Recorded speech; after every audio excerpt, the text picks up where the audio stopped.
You killed my baby today. No, I'm just kidding. It's not time for Metallica, but I really like heavy metal. Another thing that I like is heavy topics. Some people don't like to process those, but I think it's really necessary. It's that demon in the closet or that shadow you try to run from. It comes at you every day, but you're like, I don't care. I'm going to fucking, I'm going to blow that off. I don't care. I'm going to run from it.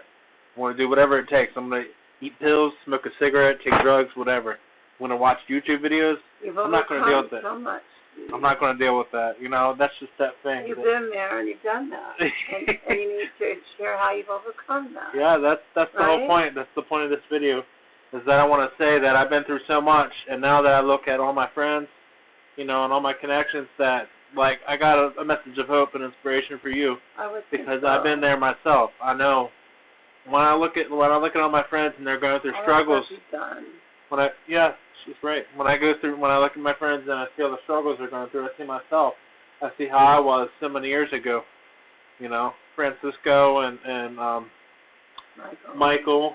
I don't want to say the last names, but know who they are. We watch them. If you all see this video, know that I love you and we're watching you and we're rooting for you. We care. We're rooting for you. We know where they've been. And we know we have ideas of how to overcome, because we've overcome so much. It's true. I have to say that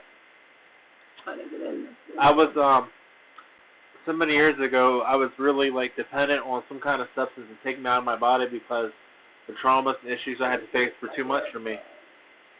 They were poisonous, and I just didn't know how to process it. It'd be like you getting a pure shot of adrenaline when you were sitting home watching TV suddenly, and and in that adrenaline you had to process all your family, all your issues with your family and whatever. It's just too much.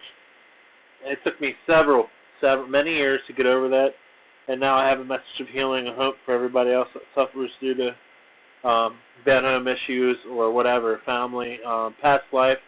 We do believe, us around here believe in past life and reincarnation, because that's the way God works.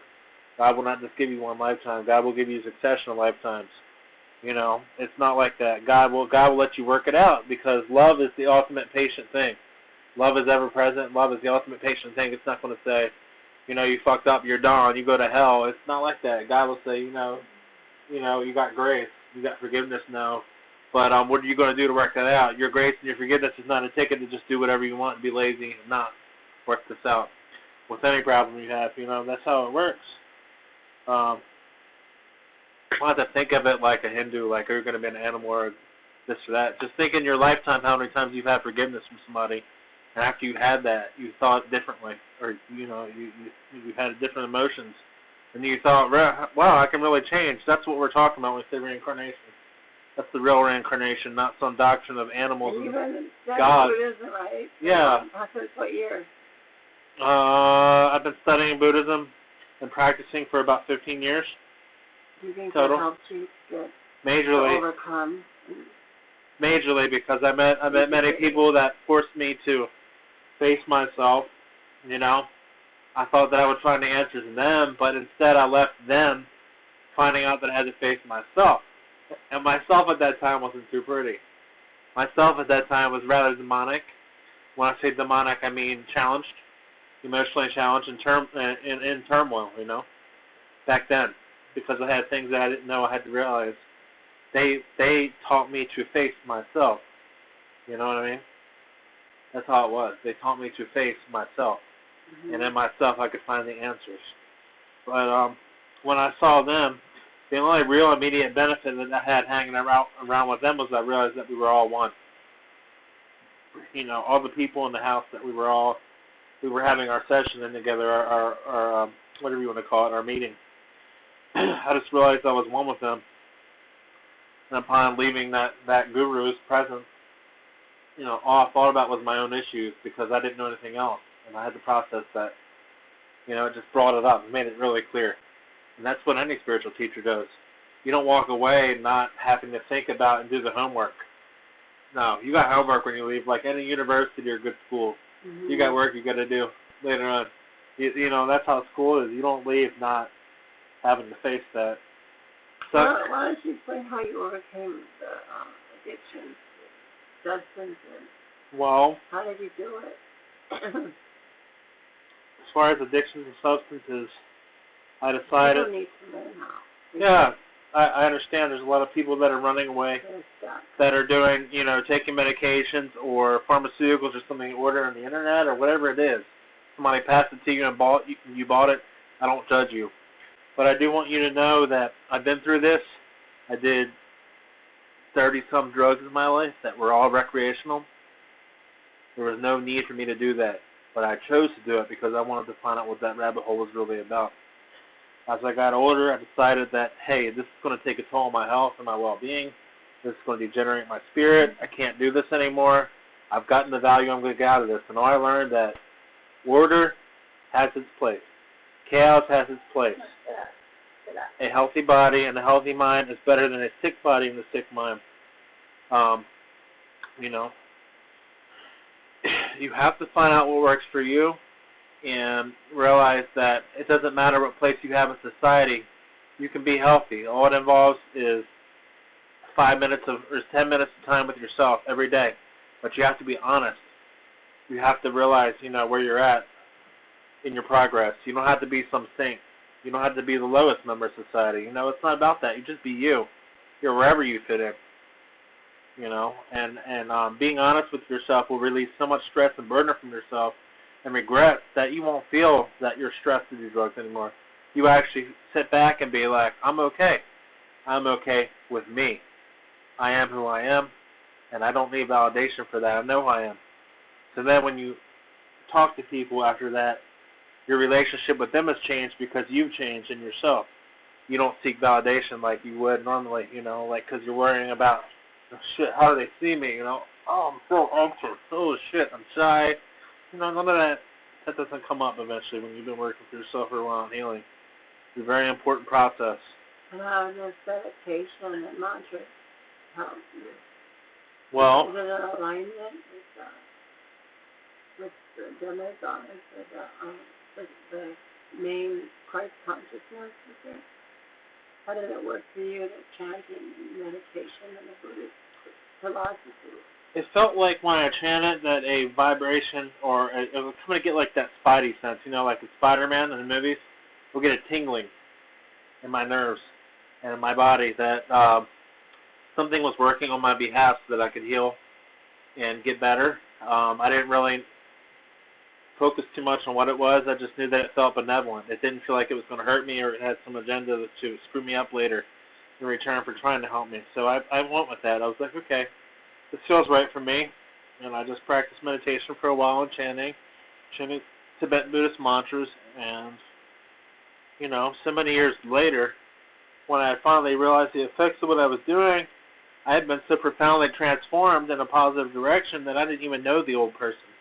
Really, I look back and it was like that person was somebody else. And what about these demons? How'd you get them out? The influences that were resonating on an unseen place, right? You said that you felt them, you can see them. And yes, I started to feel something that wasn't myself. And I knew that it was there, but it wasn't me. And I could see it in other people. I knew that they had a potential that they were to fulfill, and so did I, because that's their divine blueprint. But when I looked at them and I was raising my vibration, I was practicing meditation and everything, things became very clear to me. I could see that they had things in them, attached to them ethereally that didn't belong there. It wasn't them. They didn't come into this world with it. They acquired that at some point because of some agreement they had made, or something they said yes or no to, or whatever. They created a contract the same way that you sign a paper. The same way that you sign a paper with a contractor, like a business agent or a lawyer or something. Contract. They said yes. We can break, like selling your soul, right? That's a really bad one. That's what they say, right? That's an extreme example. It's a metaphor. But it is like that, like you said. But like on a relative level, it'd be like, you're agreeing to something that you don't know what you're agreeing to with some businessman or corporation, and then you come out later and they're like basically acting like they own you because you agreed to some conditions that you don't even recall. You didn't read the fine print, right? You signed a paper. You didn't read the fine print. That's what demons do. That's what negative forces do. And the only way you can break their influence is to become completely aware of them and say, I'm done with you. You know I did that. I admit it. I'm not lying anymore, but I'm done. Just cut that connection. I'm done. You cut it like you had a razor blade.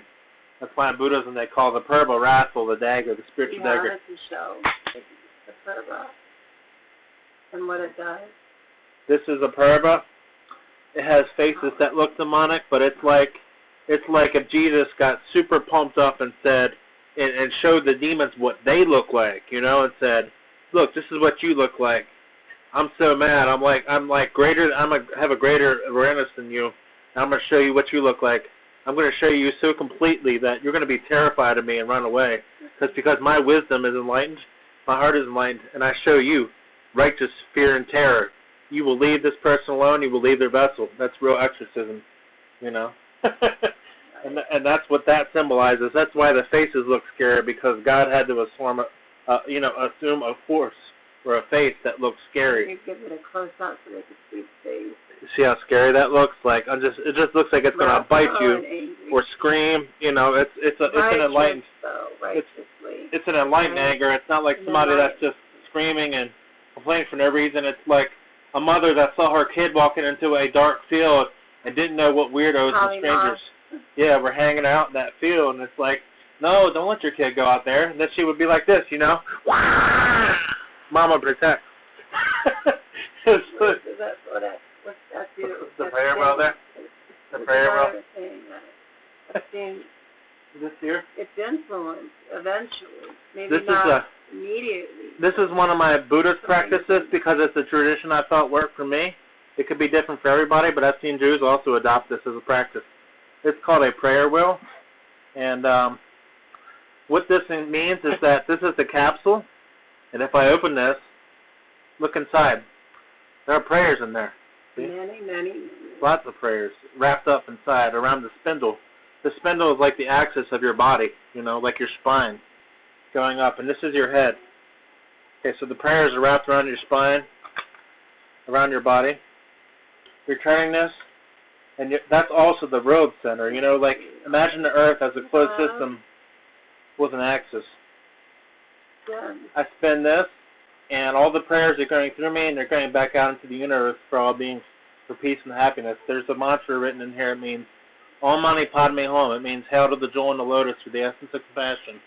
So every time I turn this, it's evoking like 10,000 prayers for compassion. I can aim that with my intent and think about who I would like this blessing or prayer to go to. Now, if I think about all beings, it diffuses and goes out all directions, all around me like a sphere, out into space. And these practices are very powerful. That's why you hear about Tibetan monks helping so many people. They use this kind of practice a lot.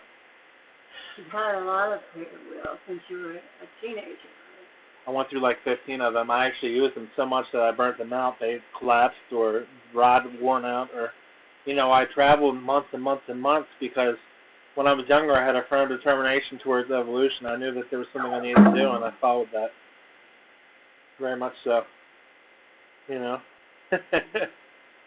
Well, I think we better cut this video short. I will have another series of this, and I will answer more questions. But this about overcoming, how Aki overcame. Thank you. A lot of obstacles and hardships. Obstacles. Addictions. Yes. And tremendous courage, right? And willpower. Yeah, not giving up no matter what. Even if you fall, you have to get up. And you're not a bad person for falling. You're more noble when you get up and you face the light again. You face your truth. That's all that matters. Don't. You shouldn't even be alive if you know what Aki's been through. Unbelievable. Yeah. Most people wouldn't have made it. So it's about overcoming and helping people that are, struggling and going through. Hey, if you all got anything to ask, please ask. Please leave me comments and likes and loves in the comment section. Follow me or friend me. It's all up to you. I hope everybody sees this and brings the most benefit. I will do more installments. If you like this, please let me know because I will do more comment based on this kind of thing. I will do more topics or content based on this kind of thing. It can really help you because this is first-hand experience with obstacles. What do you call it? What do you think? Yeah, clearing obstacles or negative karmas, hindrances, you know. Hindrances and being pulled towards wanting to escape reality through substances. However, we are open to the psychedelics or spiritual, right? No, only for spiritual purposes. I wouldn't take them to abuse them. I'm not trying to say, whoop-a-ha, that's pretty, that's colorful. It's more about when I take this, you know, how do I feel? Do I feel closer to spirit? Am I more willing to receive the messages and signs being shown to me? It's not about seeing colors and being in a delirium and going to the mental hospital. We're beyond that. That's not why we do these kind of things, or we're open to these kind of things. We know that. Well, guys, I have to go for now. The dog wants to go out, and I wish you a very wonderful life and a happy life, you know. Every day of your life may be blessed, and may this bring you the benefit that you need personally. I hope this is helping this video. people. It is possible.